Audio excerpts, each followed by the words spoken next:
Oke, baiklah ya. Karena waktunya sudah masuk, kita langsung mulai saja. Suara saya terdengar jelas kah, teman-teman mahasiswa? Terdengar, Pak. Terdengar, Pak. Oke, baik. Bismillahirrahmanirrahim. Innal hamdalillah nahmaduhu wa nasta'inuhu wa nastaghfiruh wa na'udzu billahi min syururi anfusina wa min sayyiati a'malina. May yahdihillahu fala mudhillalah wa may yudlilhu fala hadiyalah. Asyhadu an la ilaha illallah wa asyhadu anna Muhammadan abduhu wa rasuluhu amma ba'du. Ya, pertama-tama marilah kita panjatkan puji serta syukur kita kepada Allah Subhanahu wa taala yang mana sampai dengan hari ini, detik ini masih memberikan kesempatan kepada kita semua, saya dan juga teman-teman mahasiswa. Dan salah satu kesempatan dan nikmatnya adalah nikmat kita bisa bersilaturahmi dan juga nikmat teman-teman sudah sampai di semester ke-7 ya, karena tidak semua eh, teman-teman atau orang-orang di dunia atau di Indonesia ini bisa merasakan ya sudah sampai di semester 7 dan itu harus kita syukuri. Salawat serta salam tercurah kepada uswatun hasanah kita Nabi Allah Muhammad Sallallahu Alaihi Wasallam beserta keluarga, para sahabat serta para pengikutnya yang senantiasa istiqomah dalam menjalankan sunnahnya. Dan semoga saja kita semua yang hadir di sesi perkuliahan pada siang hari ini termasuk ke dalam umatnya yang mendapatkan syafaat dari beliau di hari yaumil akhir nanti. Amin ya rabbal alamin. Tip teman-teman mahasiswa semua, screen saya bisa terlihat dengan jelas kah? Screen Jelas, saya? Pak. Ya, saya Jelas, share Pak, screen. jelas. Terlihat ya? Oke, baik. Ya. Nah, teman-teman mahasiswa semua, ini mata kuliah seminar di kelas 7D. Yang pertama saya mau sampaikan di kurikulum teman-teman ya, kurikulum 2020 ya, yang teman-teman gunakan untuk angkatan 2019 dan 2020. Ada dua kategori mata kuliah ya. Ini menurut saya ya. Yang pertama adalah mata kuliah yang tergolong mainstream gitu ya, mata kuliah yang tergolong mainstream. Nah, mata kuliah yang tergolong mainstream itu adalah mata kuliah yang sifatnya ada dosennya. Sebenarnya semua mata kuliah ada dosennya gitu ya. Nah, tapi mata kuliah ini em, dia ada dosennya dan komponen penilaiannya ditentukan oleh 4 komponen ya, seperti yang teman-teman tahu gitu ya. 4 komponen itu ada dari apa aja tuh 4 komponennya yang biasa.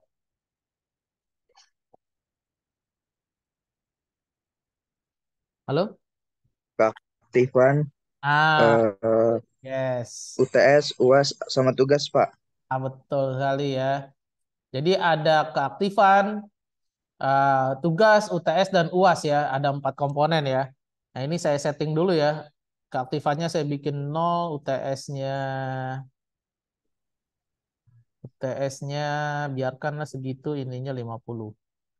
Oke, jadi saya sudah untuk mata kuliah seminar ini tidak perlu ada keaktifan ya, karena mata kuliah ini nantinya tidak setiap pekan kita ketemu gitu. Tidak setiap pekan kita ketemu.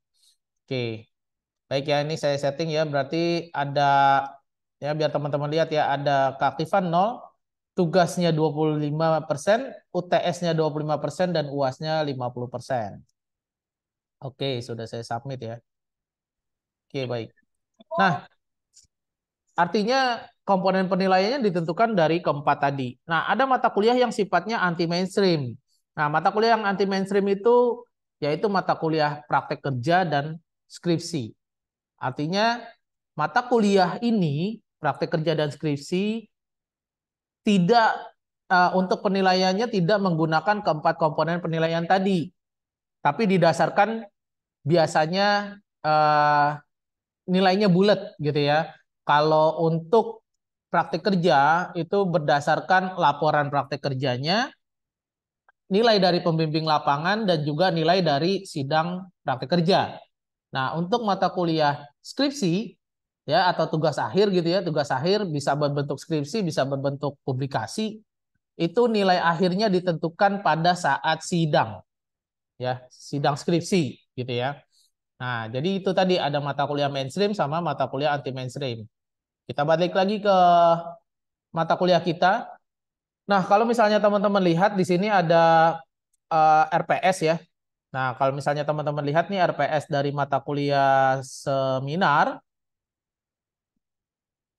Nah, mata kuliah seminar ini ada 2 CPMK, teman-teman, atau capaian pembelajaran pada mata kuliah ini. Yang pertama adalah mahasiswa mampu menyusun deskripsi saintifik hasil kajian implikasi pengembangan atau implementasi ilmu pengetahuan teknologi (IPTEK) ya, dalam bentuk artikel ilmiah.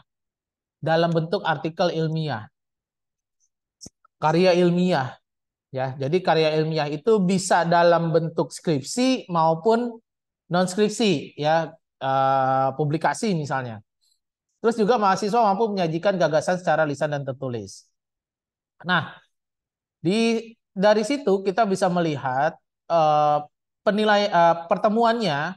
Jadi harusnya di pertemuan 1 sampai dengan pertemuan 3 itu kita membahas tentang anotasi bibliografi.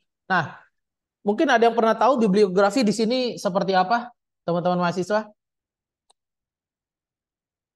Ada yang pernah tahu bibliografi? Pernah dengar gitu?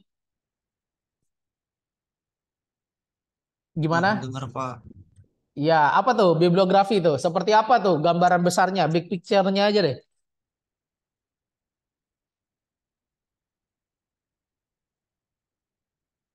Belum pernah dengar. Oh, belum pernah, belum pernah dengar. Saya kira tadi udah pernah dengar. Bibliografi itu seperti ketika kita mensitasi, melakukan sitasi, ya. Bibliografi. Kalau misalnya teman-teman buka Word atau di situ ada tuh pas di bagian menu reference ada bibliografi.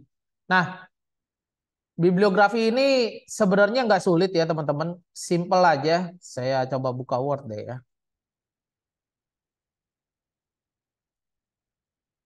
Word, Word.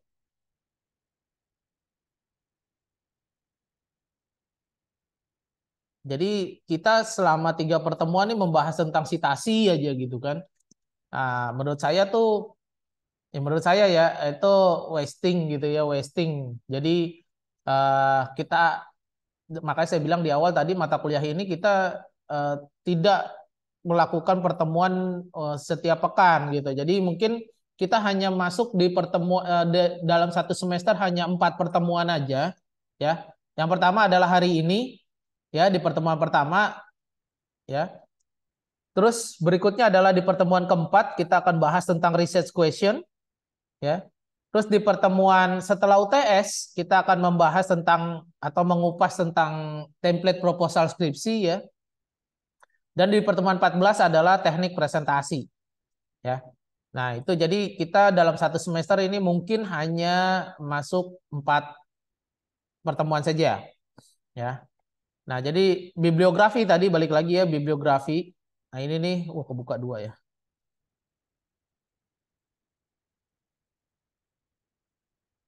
Ya, misalnya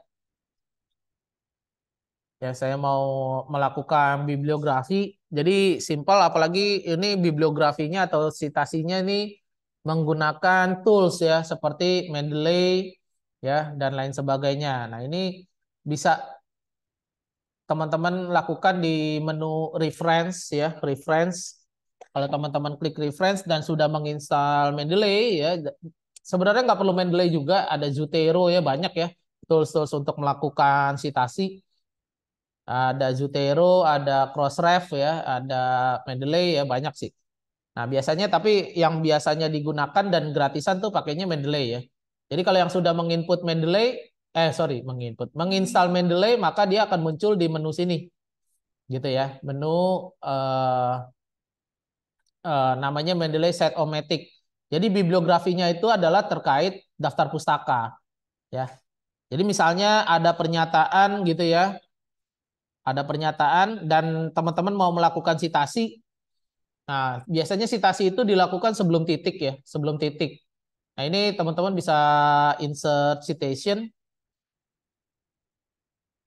Ya, karena jadi bisa klik insert citation. Sebenarnya tutorialnya juga banyak sih ya di YouTube maupun di web ya. Jadi bisa dicek nanti ya. Ini komputer saya agak lemot nih, sorry.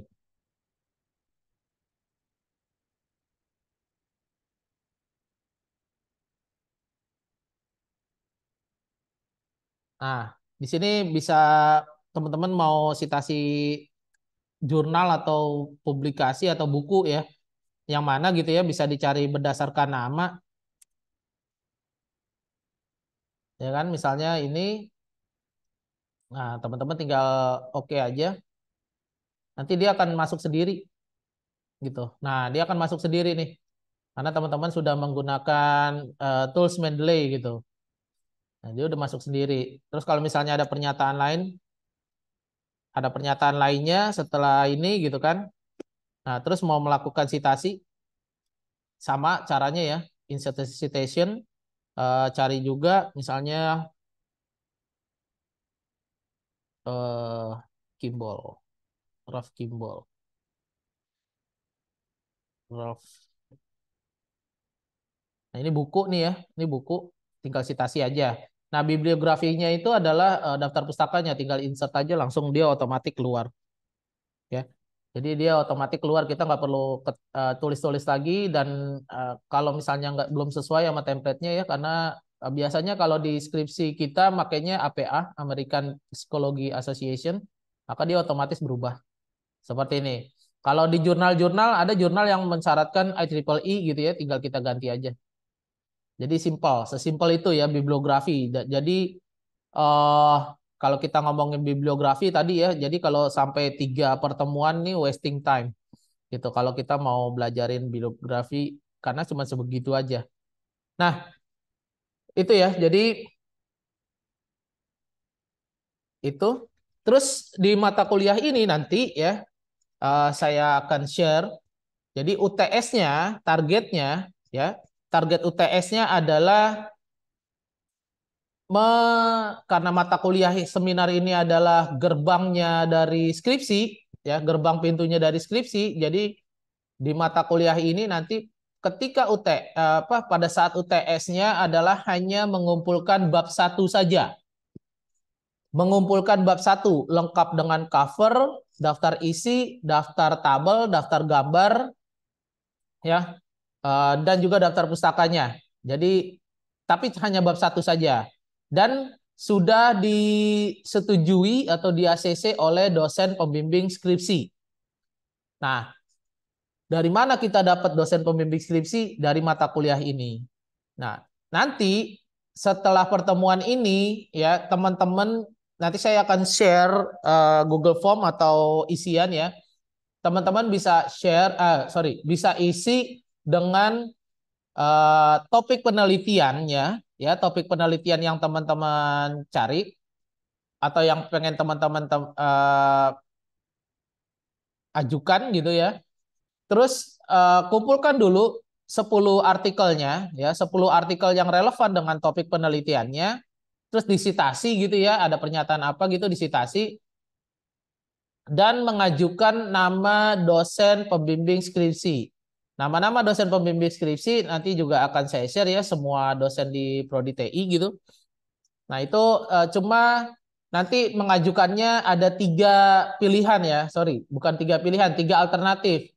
Jadi misal ada mahasiswa nomor 1 gitu ya mengajukan dosen pembimbing A. Nah ternyata dosen pembimbing A ini kuotanya sudah penuh, ya ternyata kuotanya sudah penuh, maka eh, akan dialihkan ke alternatif kedua gitu. Nah ketika yang kedua juga penuh akan dialihkan ke alternatif ketiga gitu ya. Jadi mengajukan karena semua dosen pembimbing skripsi ini ada kuotanya. Nah, jadi teman-teman silakan mengajukan ada 3 pilihan alternatif dan nanti ketika sudah ada topiknya ya ada artikelnya 10 yang diinikan terus nama alternatif dosen pembimbing skripsinya nanti akan saya ajukan ke koordinator skripsi sehingga pada pertemuan keempat, ya, pada pertemuan di pekan keempat nanti sudah melakukan bimbingan skripsi dengan dosen pembimbing skripsinya, gitu. Jadi langsung ada tugas di pertemuan pertama ini, yaitu deadline-nya adalah sampai dengan di pertemuan ketiga, ya, yaitu membuat atau mencari topik penelitian, ya, bisa mencari topik penelitian, terus mengumpulkan artikel yang berhubungan dengan topik penelitiannya, dan mengajukan nama dosen pembimbing skripsinya. Sehingga di pertemuan keempat nanti pada saat kita masuk di pertemuan keempat membahas tentang research question, teman-teman bisa langsung bimbingan ke dosen pembimbing skripsinya. Karena ada beberapa dosen pembimbing skripsi yang, ya, ada beberapa dosen walaupun tidak semua, ya, ada yang dia baru mau membimbing ketika sudah ada SK pembimbing. Nah, makanya di pertemuan keempat, ya, di pertemuan keempat itu saya akan mengajukan ke koordinator skripsi, dan insya Allah, ya, insya Allah SK-nya sudah jadi, sehingga Anda bisa langsung bimbingan ke dosen pembimbing skripsi tersebut. Sampai sini ada yang mau ditanyakan dulu gak? Sebelum kita lanjut. Silakan kalau misalnya ada yang mau ditanyakan atau diskusi. Jadi udah di semester 7 nih, bukan saatnya leha-leha lagi, ya, tapi bagaimana memanajemen waktu sehingga bisa lulus, harapannya bisa lulus lebih cepat atau lulusnya tepat waktu. Oke, baik, ada yang mau ditanyakan nggak dari penjelasan saya? Atau sudah pada paham semua? Belum ada, Pak. Belum ada yang ditanyakan, oke. Nah, nanti itu kan UTS, ya. UTS-nya jadi mengumpulkan bab 1 dalam lengkap dengan cover, daftar isi, daftar gambar, daftar tabel, dan daftar pustakanya, mengumpulkannya. Jadi UTS-nya nanti tidak ada soal, UTS-nya hanya mengumpulkan bab 1 saja lengkap dengan cover, ya, tadi, ya, daftar gambar, daftar isi, ya, sesuai dengan template proposal skripsi, tapi hanya bab 1 saja, ya. Dan itu disetujui oleh dosen pembimbing skripsi dan akan saya cek turnitin. Langsung saya kasih tahu nilainya aja. Kalau misalnya turnitinnya di atas 20%, maka nilai UTS-nya adalah 50. Mau dia 100% turnitinnya, mau dia 25%, maka nilai UTS-nya adalah 50. Kalau di bawah hasil similaritasnya, ya, hasil cek turnitinnya di bawah 20%, maka saya akan kasih nilai maksimal untuk UTS. Ya. Jadi kenapa saya cek turnitin, ya, supaya Anda bikinnya nggak sembarangan, gitu, dan yang Anda ajukan ke dosen pembimbing skripsi juga nggak sembarangan. Karena tadi seperti di awal saya bilang, mata kuliah ini adalah gerbangnya skripsi, ya, gerbangnya mata kuliah, ya, gerbangnya skripsi lah. Anda membuat skripsi, jadi Anda bikin bab 1 ya sekalian nanti buat skripsi, gitu kan, karena langsung ketemu dosen pembimbing skripsi. Nah, di UAS nanti, ya, UAS, jadi setelah setelah UTS kita akan masuk di pertemuan ke-9, kita akan membahas tentang template proposal skripsi, apa yang harus ada, karena di UAS-nya nanti, ya, UAS-nya nanti adalah mengumpulkan bab 1, bab 2, bab 3, ya, jadi satu file lengkap dengan cover, daftar isi, daftar gambar, daftar pustaka, dan diseminarkan ke dosen pembimbing skripsi. Makanya nanti di pertemuan 14 kita akan membahas tentang teknik presentasi. Bagaimana Anda mempresentasikan proposal skripsi. Jadi UAS-nya nanti saya ambil dari nilai seminar, sidang seminar. Ya, jadi nanti akan ada sidang seminar untuk mengambil nilai UAS mata kuliah seminar ini. Ya, jadi yang menguji nanti di mata kuliah di sidang seminar adalah dosen pembimbing skripsinya. Oke. Jadi sudah saya kasih tahu, ya, bahwa mata kuliah ini tidak setiap pekan hadir, hanya pertemuan pertama, keempat, ke-9 dan ke-14. Setelah itu ya, selain itu UTS dan UAS. Oke. Sampai sini ada yang mau ditanyain dulu sebelum kita lanjut? Pak, izin mau tanya, Pak. Boleh silakan. Kalau misal berarti kan untuk mata kuliah semester ini kita menyusun dari bab 1 sampai bab 3 ya, Pak. Ya, Kalau untuk nanti pas kita pembuatan skripsi, boleh ngelanjutin dari rangkuman bab 1 sampai 3 itu nggak, Pak? boleh. Makanya kan udah langsung bimbingan sama dosen pembimbing skripsi kan. Jadi kalau UTS-nya hanya mengumpulkan bab 1 ya yang sudah disetujui oleh pembimbing skripsi.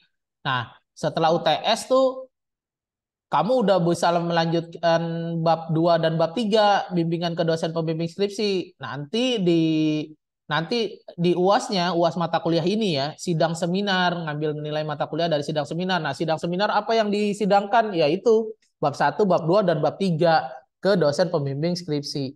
Nanti harapannya semester depan ngambil mata kuliah skripsi udah langsung melanjutkan ke bab 4. Jadi nggak dari awal lagi. Tujuannya mata kuliah seminar tuh seperti itu.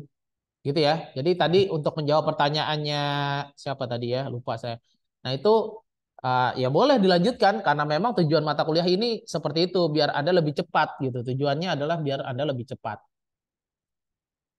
Oke, Ya, silakan. baik, terima kasih, Pak. Ya, sama-sama Ahmad Ramadan. Ada yang mau ditanyakan lagi teman-teman mahasiswa? Pak, izin bertanya, Pak. Lanjut. Ya, silakan. Untuk kan UTS itu pengumpulan bab 1 ya, Pak. Bab Lengkap 1 gitu. yang sudah ditandatangani dosen pembimbing skripsi. Hmm, cuma dikasih kesempatan 1 kali cek Turnitin atau bisa lebih, Pak? Nah, untuk cek Turnitin ya. Nih kisi-kisinya nih. Untuk cek Turnitinnya nanti saya meminta tolong ke perpustakaan. Nah, oleh karena itu, jadi karena yang ngecek nanti cek Turnitinnya adalah orang perpus, makanya kamu sebelum ngumpulin ke saya, kamu cek dulu di perpus gitu kan? Kan sama yang ngecek orang yang sama. Semoga bisa dipahami ya. Gitu. Jadi kalau di saya ngeceknya cuma sekali, karena saya minta tolong orang perpus itu cuma sekali. Nah, kalau kamu mau berkali-kali, kamu langsung minta tolong ke perpus saja. Gitu. Kan boleh di perpus kita mau ngecek Turnitin boleh. Gitu. Ya. Semoga terjawab ya Meliawati ya. Iya, makasih, Pak. Ya, Pak, maaf, saya mau izin bertanya. silakan. Kalau misalnya saya udah milih dosen pembimbing, itu udah bisa sekarang dipilihnya, Pak. Gini. Mbak siapa tadi? Winnie Amanda ya. Jadi gini, ada beberapa dosen yang dia, saya kalau belum ada SK-nya, kalau bisa tunggu SK-nya aja dulu gitu ya. Ada ya. Kalau misalnya dosen tersebut tidak keberatan ya silakan. Ya. Nah, kondisi khusus adalah kepada mahasiswa yang bikin jurnal dan dia sudah submit atau publish. Nah, kalau mahasiswa tersebut sudah submit atau publish, maka dia biasanya langsung eh, lapor ke koordinator mata kuliah skripsi yaitu Bumia ya. Nah, itu biasanya sama Bumia langsung diplot gitu ya. Jadi ya udah langsung bimbingan aja gitu. Nah, kalau yang misalnya belum dan dosen tersebut eh, bersedia untuk melakukan bimbingan, ya nggak ada masalah. Cuman secara tertib administrasi, karena kan saya mengajukannya ke koordinator mata kuliah skripsi ya. Jadi kalau kamu nggak mengajukan, saya nggak tahu nih. Dan itu konsep pengajuan saya itu adalah rally. Rally maksudnya seperti apa ya? Siapa yang paling cepat? Karena kan nanti saya share. Nah, nanti kan ada waktunya ya. Jadi karena setiap dosen punya kuota gitu. Jadi kalau misalnya dosen A, kamu mau mengajukan dosen A tapi ternyata sudah penuh karena udah teman-teman duluan yang pilih ya. Kalah cepat misalnya, maka kamu akan dialihkan ke alternatif yang kedua gitu ya. Jadi saya nggak tahu, bisa saja kamu udah bimbingan duluan tapi saya udah bimbingan duluan Pak lah, itu tadi makanya saya bilang ngajuinnya rally gitu ya, cepat-cepatan gitu ya. Oke, semoga terjawab ya. Atau gimana, Mbak Winnie? Kalau itu SK-nya turunnya kapan, Pak? Makanya tugas ini mana ini tadi ya? RPS di nah ini. Tugas ini yang ini ya adalah deadline-nya adalah sampai dengan pertemuan ketiga. Tapi kalau misalnya kamu udah siap dengan topik ya kan saya bilang nanti tentukan dulu topiknya. Terus kumpulkan 10 artikel yang relevan supaya kamu baca ya. Terus kamu rangkum. Nah, itu nanti jadi kamu ada persiapan buat ketemu dosen pembimbing skripsi, ya kan? Harapannya adalah di pertemuan keempat ini ketika kita membahas research question itu SK-nya sudah jadi. Harapannya seperti itu. Ya. Karena ini deadline-nya adalah di pertemuan ketiga tugas ini. Oke? Baik, Pak. Oke. Ada lagi yang mau ditanyakan silakan.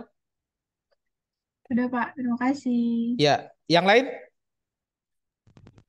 Pak, saya ingin bertanya lagi. Saya masih kurang paham soal yang tadi jurnal itu, Pak. Maksudnya gimana ya?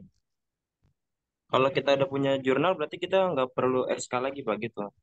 Tetap semuanya butuh SK. Kamu misalnya udah punya jurnal, maksudnya sudah publikasi jurnal kah? Iya, Pak, sudah. Nah, sudah publikasi jurnal dengan dosen tersebut. Nah, maka oleh karena itu kamu langsung melapor ke koordinator mata kuliah skripsi. Ya, dan tetap juga mengajukan ke saya. Jadi sebenarnya yang tujuannya nih kenapa yang udah punya jurnal yang publikasi ya, submit dan publikasi. Submit atau publikasi itu prioritas karena ya dia nggak perlu lagi nanti bimbingan ke dosen pembimbing skripsi yang lain. Jadi akan diplot dosen yang kolaborasi jurnal dengan dia gitu loh. Karena kan jurnalnya ini mau dipakai nanti buat pengganti skripsi kan misalnya seperti itu. Nah, jadi kamu tetap mengajukan juga ke koordinator mata kuliah skripsi dan ke saya.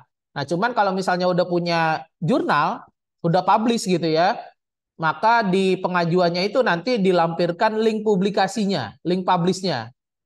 Ya, supaya saya tahu oh ternyata mahasiswa ini prioritas dan dia walaupun dia ngajuinnya belakangan karena dia sudah publish, maka dia tetap prioritas ya namanya paling atas gitu. Karena sudah publish, nggak mungkin karena nanti pas sidang skripsi nanti harus bersama dengan dosen pembimbing skripsinya. Jadi kalau pembimbing skripsinya beda dengan dosen yang kolaborasi jurnalnya, maka kesian mahasiswa tersebut. Ya, semoga bisa dipahami. Terus buat yang UTS ya, yang UTS karena nanti mengumpulkan bab satu, tadi kan saya bilang kalau dia Turnitinnya di atas 20%, maka saya kasih nilai 50. Khusus mahasiswa yang publikasi lagi ya, jurnalnya sudah publish, sudah terpublikasi, maka wajib melampirkan artikelnya ya, melampirkan artikelnya dan link publikasinya di bab satu tersebut. Jadi selain bikin bab satu, lampirin juga ya setelah daftar pustaka ya, ada daftar pustaka, ada bab lampiran gitu. Itu link publikasinya dan artikelnya. Kenapa? Karena nanti ketika dicek pasti di atas 20%. Karena sudah publish. Ya. Kan bab satunya dia kan nyomot-nyomot dari jurnalnya itu diperbolehkan kan. Ya kan? Nyomot-nyomot dari jurnal karena kan dosen kolaborasi jurnalnya sama juga dengan dosen pembimbing skripsinya nanti di plotnya. Maka dia nyomot-nyomot dari jurnalnya gitu kan. Untuk bab satunya itu boleh. Ketika dicek nanti pasti di atas 20% karena sudah publish. Makanya dilampirkan juga link publishnya dan artikelnya. Oke, baik. Ada lagi yang mau ditanyakan teman-teman? Waktu kita 10 menit lagi. Pak, mau bertanya Pak. Silakan. Pak, itu kan untuk mahasiswa yang sudah publikasi Pak. Berarti kalau untuk yang submit, Submit bagaimana juga Pak? boleh. Submit juga boleh. Tadi saya bilang publikasi atau submit. Kecuali Oh, mahasiswa baik Pak. tersebut lagi bikin jurnal tapi belum submit. Nah, itu maka sebaiknya mengajukan secepatnya gitu ya. Jadi Oke, saya akan begitu. Baik, share ya baik. nanti linknya untuk pengajuan ini. Nah, untuk yang belum submit dan belum membuat publikasi ya, artinya yang belum ngapa-ngapain maka dia harus juga mencari topik yang relevan dan mereview cari 10 artikel yang relevan supaya apa? Supaya ketika dosen pembimbing skripsinya nanti tujuan kamu apa bikin skripsi ini? Gitu kan ya. Nah, saya berdasarkan 10 artikel ini gitu sudah saya rangkum. Nah, itu jadi lebih enak. Oke. Baik, ada lagi yang mau ditanyakan teman-teman?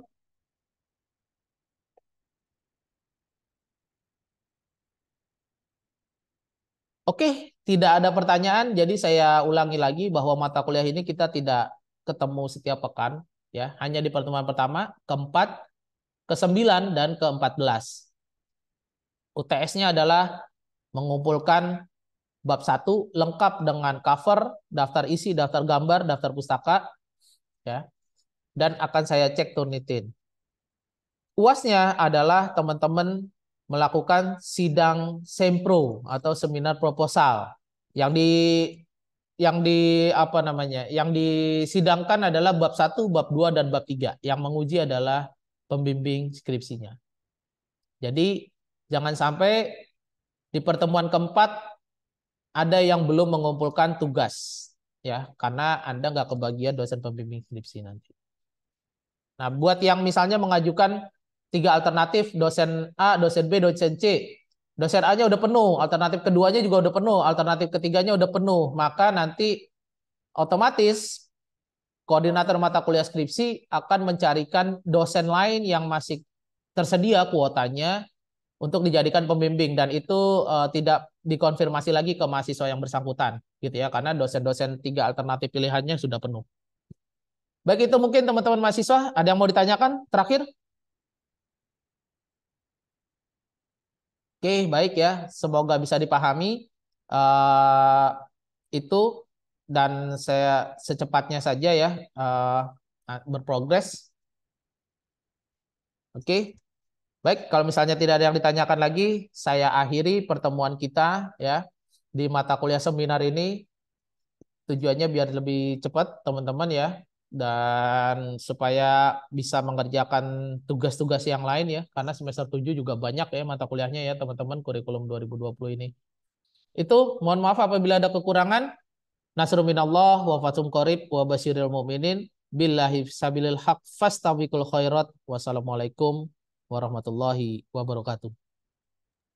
Waalaikumsalam. Waalaikumsalam warahmatullahi wabarakatuh. Terima Terima kasih. kasih, Pak. Kita sama-sama nanti saya akan secepatnya share linknya ya supaya teman-teman isi, cari dulu topiknya dan kumpulkan artikelnya. Bisa artikelnya dicari pakai POP dan lain sebagainya. Dan oh iya, satu lagi saya lupa, jangan terpaku sama ChatGPT ya, karena misalnya tugasnya UTS-nya cuma bab 1 doang, gampang pakai ChatGPT. Ingat, saya akan cek Turnitin. ChatGPT itu konsepnya hanya mengambil-ngambil dari yang pernah ada di internet. Jadi kalau ketika kamu bergantung sama ChatGPT semua dan itu dicek, maka itu Turnitinnya besar. Gitu, karena dia cuma ngambil-ngambil yang udah ada gitu loh. Kan dia berdasarkan library yang sudah ada. Makanya saya share tadi yang biasa saya gunakan. Saya hanya ngambil tema-tema besarnya aja tuh. Saya sudah share di WA group. Saya hanya ngambil tema-tema besarnya aja, ide-idenya aja. Nanti dikembangkan lagi gitu. Zaman AI kan, jadi kita manfaatkan AI, tapi kita hanya ngambil ide-ide besarnya saja. Ingat, memanfaatkan bukan berarti bergantung. Baik, itu saja. Tetap semangat. Ya, tetap semangat, tetap beribadah dengan baik dan benar. Saya akhiri sesi perkuliahan hari kali ini ya. Wassalamualaikum warahmatullahi wabarakatuh. Terima kasih teman-teman yang sudah hadir. Ya, Pak. Waalaikumsalam warahmatullahi wabarakatuh. Terima kasih, Saya akhiri Pak. Zoom-nya ya. Terima Terima kasih. kasih, Pak.